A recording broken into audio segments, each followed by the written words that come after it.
What the fuck has happened to Child's Play? Hello everybody, welcome back to another episode of that show that will not be named. I am your host Brian, or 2Game Prince, whatever you prefer.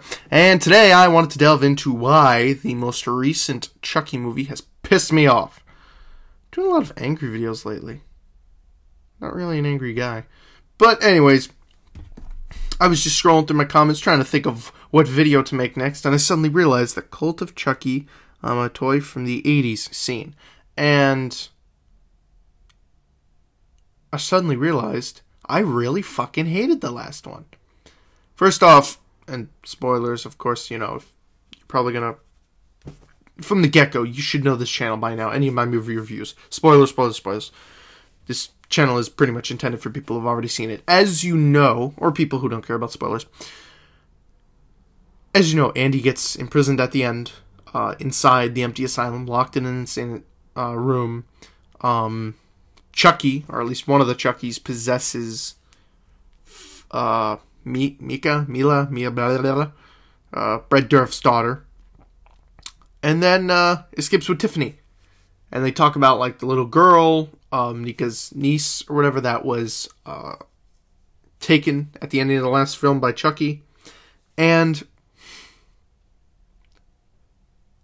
it just ended so oddly. Because I think this is the first one he hasn't been killed at the ending of. So it's kind of like, okay, there's definitely going to be a sequel. Because any of the other ones, I would find it strange if they did make a sequel to this. Because I just find it interesting that the originals, or the first 4 or 5 or whatever, he died at the end of those. But even when he died, it was kind of always assured, like, okay, he's going to come back. And now it would be funny where they're like, no, he escapes, he gets away with it, and then he never comes back. Excuse me 1 second, just got a text. Nobody of significance. Anyways, back to the review. And at the end of this one, they just added so many unnecessary things. Him being able to clone his spirit and put it into numerous dolls at once. And the explanations, I don't mind. Like, voodooForDummies.com. Like, okay, I get it. That was, you know, Voodoo for Dummies in the book and shit. That was online. So I understand that. I could definitely get behind, hard as it may to believe, I could definitely get behind the aspect of voodoo making its way into the mainstream, being put on the internet, and him discovering it. But then at the same time, it's like, he can't be the only one in the world using this. There's got to be other people. And it's funny, because when I was younger, and I was very scared of Chucky, when I was little, when Bride of Chucky was big and that came out, I always imagined that, like, I'm like, what if they made a thing where he just, like, made a number of dolls, like numerous dolls. So I had that idea floating around in my head before they ever made this, the Cult of Chucky. When I was little, I was like, that'd be freaky if they had numerous ones. Only I was thinking, like, more along the lines of, like, 15 or 20. This seems to be just, like, he's got, like, 3, 4 extras running around.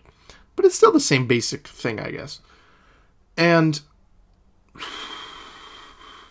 other than that, like, the idea of, there was a thing with the new director. And I don't know how to feel about this, but somebody complained about it, and I noticed it after he said it. It's that all the movies that this new director in the Chucky film franchise, this one and the last one, that he's directed, all have, like, lesbian scenes in it. And I get it, like, we have to be progressive. It's fucking, you know, I have to appeal to everybody. Okay. But at the same time, the guy that I was watching, sorry for forgetting his name, he brought up the very good fact that it seems forced. Like, when you're watching it just seems kind of like that. Did that have to be there? Did that not have to be here? And I'm not a homophobe or anything. I mean, I don't like watching anybody make out. It's just kind of like, keep that shit to yourself. Men on men, female on female, men on female, female on men. I don't care. I'm just not. I don't like watching people kiss. He ended a movie. There's only one kiss that I don't mind watching.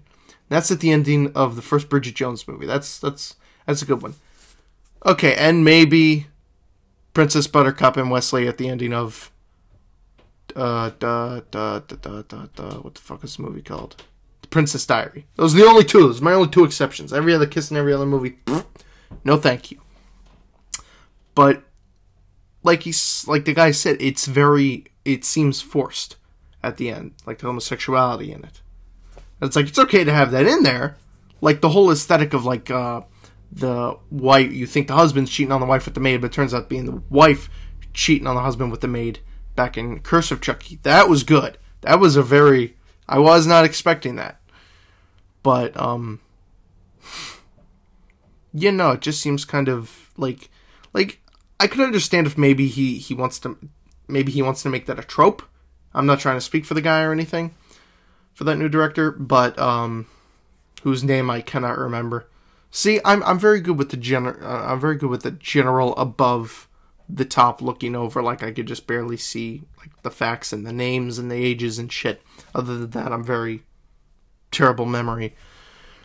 But the new Chucky just seemed to have an air of like, first off, I don't like the fact that he escaped at the end. I don't like, and same thing with the last one. I don't like the fact that he escapes at the end. It's like he's killed. That's the whole point of him. He dies and he comes back through some elaborate way.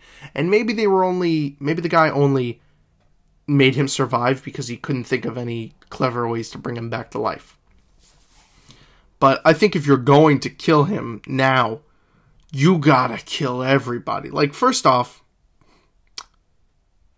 when Glenn killed him,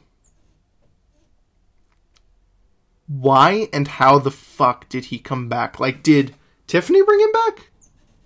I mean, like, I know his arm, like, came up at the end, like, and I could understand that at the ending of, Seed of Chucky, where the hand came up, and supposedly it's getting very hard to kill him, because, as you know from the other films, you have to shoot him in the heart. That originally, when his body was just, when his doll body became human, you had to shoot him in the heart. So I can understand that as being the reason that he didn't die in Seed of Chucky, but at the same time, who the fuck would put him back together? And also, what happened to Glenn and Glenda? They're not explaining that at all. It's like they just completely skipped over that. And then Tiffany just seems to be back on board, like, yeah, you tried to fucking kill me, but love you anyways, hon, thanks. Like, it just does not make any sense. And I think that's where I'm going to leave it off with this one, because I'm just in a state of utter confusion as to where the fuck the series is going from here. I mean, the first one's good enough for me. The ending of the first one, and I don't usually say that with series. I usually go, like the Michael Myers series, I think 1 and 2 are good. I think 1 and 2 were kind of like a Kill Bill situation, where it's like, it's just one long movie, but it was just split up into 2 parts. I think that was good enough.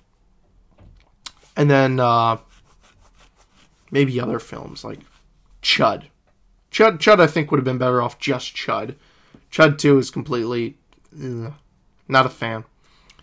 But, well, I shouldn't say that I am a fan. It's just, I wouldn't have had a problem if they would have just ended it at Chud 1. But I kind of feel that way about Chucky. I'm like, the first one's, that's all you need. The rest is just kind of, if you really want to go off the deep end, really want to delve into the character, because he does. He eventually becomes just a fucking joke afterwards.